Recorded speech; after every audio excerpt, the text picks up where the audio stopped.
9:50 বাজে, দাওয়াত দিয়ে আনছে দুপুরে বলে খাওয়াইবো। এই দুপুরে খাওয়াইবো তো দূরস্থান, মনে হয় যে রাইতে খাওয়া একবারে বিদায় করে দিব। আওয়ার পরে কত সোফার মধ্যে আমরা সেকান্দা বহায় রাখছে, এখন না ঘরে ভিতরে সেকান্দা বহায় রাখছে, খাওন দাওয়ার নামে খবরই নেই। এদিক তো আমার পেটের ভিতরে মনে ইন্দু দৌড়াদৌড়ি শুরু করছে, আমি বুঝলাম না কিছু। এই ভাবি, ভাবি, এই ভাবি, গলা সাউন্ড মনে কমে গেছে, হুনো না কেন? কি হইছে বলো? কি হয়েছে বলো মানে? তুমি এখানে আসো, এখানে এসে বসো, তোমার সাথে আমার কথা আছে। দরজা আটকাও। আচ্ছা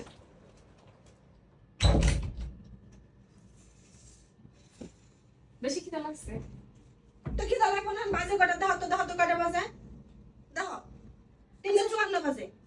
তুমি তো বললা বত্তা খাবা, এই জন্যই তো হচ্ছে যে একটু লেট হয়ে গেছে।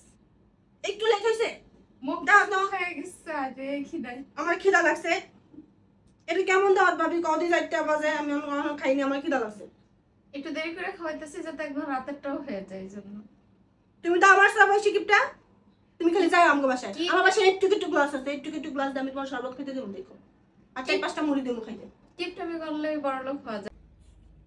দাওয়াত দেয় না, এগুলো রাঁধছে দেখি। এই করলা ভাজি আমি খাই। তারপরে কি রাঁধছে? এগুলো কি শাক? ঘাস লতা পাতা আল্লাহ জানে এগুলো কি শাক রাঁধছে, খাই না খাই। তারপরে কচুর মুখী রান্না করছেন। ভাবি বলো। দাওয়াত দিছো সেটা ভালো কথা বুঝলাম, কিন্তু গোস্ত কই? গোস্ত গরুর গোস্ত, মুরগির গোস্ত কোনে দিছো? পাই না কে খুঁজা।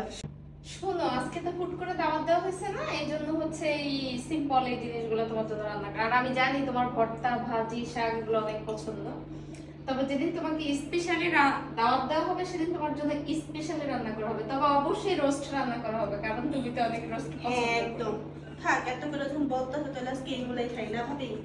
হ্যাঁ কিন্তু রোস্ট রান্না করো। হ্যাঁ হ্যাঁ অবশ্যই, যেদিন তোমাকে আমি স্পেশালি দাওয়াত দেবো সেদিন তোমার জন্য স্পেশালি কিছু আচ্ছা থাকবে। ঠিক আছে, আর আজকে তো অনেক বেশি খিদা লাগছে, খাওয়াই লাগবে। হ্যাঁ খাওয়া যাবে না। তা তো অবশ্যই। ঠিক আছে খাই।